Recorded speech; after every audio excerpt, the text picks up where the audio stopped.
মুর্শিদাবাদের ফরাক্কা ব্লকের বাহাদুরপুর গ্রাম পঞ্চায়েত প্রধান হিসাবে শপথ গ্রহণ করলেন সিদ্দিকা খাতুন বলে খবর পাওয়া গেছে। শুক্রবার দিন প্রধান গঠন অনুষ্ঠানে পঞ্চায়েত দপ্তরের সামনে বহু তৃণমূল কর্মী ছাড়াও ফরাক্কার বিধায়ক মনিরুল ইসলাম উপস্থিত ছিলেন। উল্লেখ্য, এই পঞ্চায়েতের প্রধান পদটি ওবিসিদের জন্য সংরক্ষিত আসন।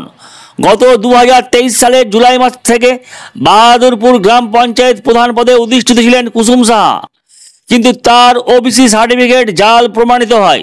স্বভাবত কুসুম সাহার পঞ্চায়েত সদস্য পদের সঙ্গে প্রধান পদটিও বাতিল ঘোষণা করেন জঙ্গিপুরের মহকুমা শাসক।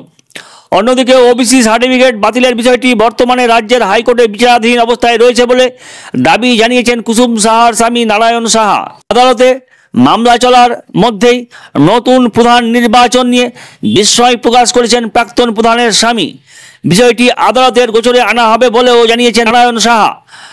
যদিও নতুন প্রধান নির্বাচনকে কেন্দ্র করে স্থানীয় তৃণমূল কর্মীদের উচ্ছ্বাস প্রকাশ করতে দেখা গেছে।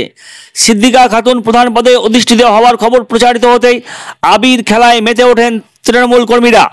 আজকে আমাদের বাহাদুরপুর অঞ্চলে নবনির্বাচিত সিদ্দিকা খাতুন, বাহাদুরপুরে আমাদের 16 জন মেম্বার নিয়ে প্রধান গঠিত হয়েছিল। তার মধ্যে একটা মেম্বার আমাদের মারা গিয়েছে। একজনের ওবিসি সার্টিফিকেট জাল হওয়ার কারণে প্রধান পদ থেকে অপসারিত করা হয়েছে। আইন মেনে আজকে সমস্ত মেম্বারগণ বাহাদুরপুর অঞ্চলের 14টা গ্রাম পঞ্চায়েতের মেম্বার এবং আমাদের 3টা পঞ্চায়েত সমিতির মেম্বার, আমাদের এখানকার জেডপি, আমাদের ব্লক সভাপতি ইলিয়াস দা, আমি আঞ্জুমারাদি গত রাত্রে আমাদের 14 জনের স্বাক্ষর করে আমাদের দলগতভাবে সিদ্দিকা খাতুনকে আমরা প্রধান হিসাবে গ্রহণ করেছি। তার ফল আমরা 14 ভোট দিয়েছে। এটা আমাদের তৃণমূল কংগ্রেসের পক্ষে শুভ লক্ষণ যে আমরা যেই করি না কেন, যখন আমরা বিপদে আপদে বা দল গঠন করার ব্যাপার থাকবে, সব আমরা ঐক্যবদ্ধ আছি। এটাই তৃণমূল কংগ্রেস।